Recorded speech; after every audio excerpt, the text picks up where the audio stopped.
Welcome to my tiny tarot practice. I'm Amelia Fruby, and on this podcast, I share my journey exploring the tarot card by card, starting with each suit of the minor arcana. Today's card is the Page of Cups. In the Rider-Waite-Smith edition of the tarot, the Page of Cups features a person standing with one hand on their hip and one hand holding a cup. And in that cup, there is a fish. And the fish is looking at the person is looking at the fish. The person has this sort of like blue hat and wrap on that I've always thought looked a little bit like a wave. They've got on a tunic that is blue and pink and has flowers on it. They're standing in front of the ocean, maybe on a beach. As I look at this card, I can't help but think of what my partner said when they first saw it. One of the first times that we read tarot together, they got this card and they immediately exclaimed, "Look, it's the twink of fish."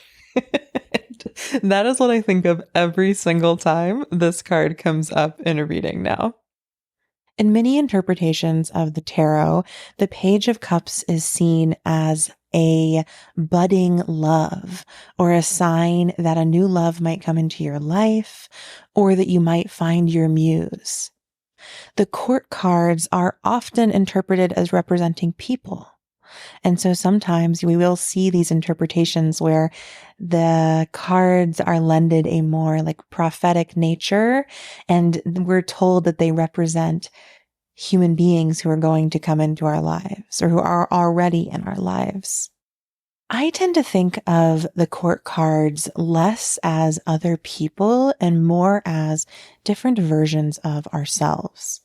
I think that with the suits of tarot, after we make it from the Ace to the 10, and we've gone on this developmental progressive journey, with the court cards, we're invited to see these like key moments, these like stages in that development. Or perhaps it's more that the numbered cards represent moments and the court cards represent versions of ourselves that we encounter in the journey of the meaning of the suit itself, which in cups is going to be emotions, spirituality, psychic abilities, unconscious and subconsciousness.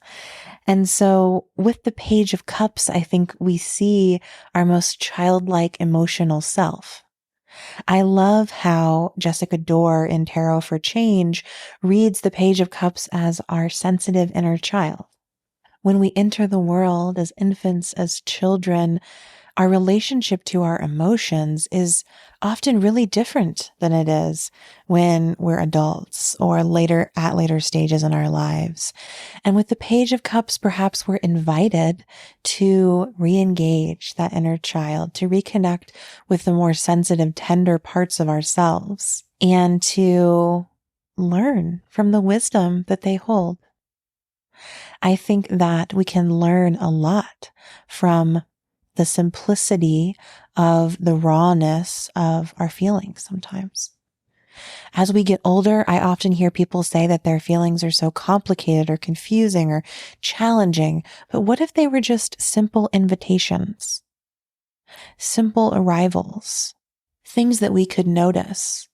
The Page of Cups to me feels like a messenger arriving with a feeling. Perhaps the fish is a feeling in this cup. We're invited a little bit into the absurdity of it all, right? We're talking to a fish. That reminds me of the movie Big Fish, directed by Tim Burton, that has this sort of like larger than life fantastical character.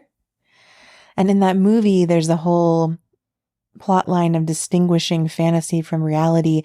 But I think with the Page of Cups, it's a little more like, what if our fantasies just are our reality? And perhaps our utmost inner reality is our feelings. Thank you so much for listening to my tiny tarot practice.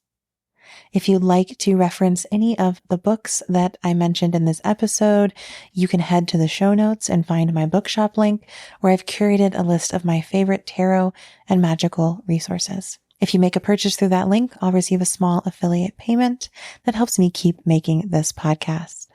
As always, I'm so glad that you took a few moments to spend time with me and the Page of Cups.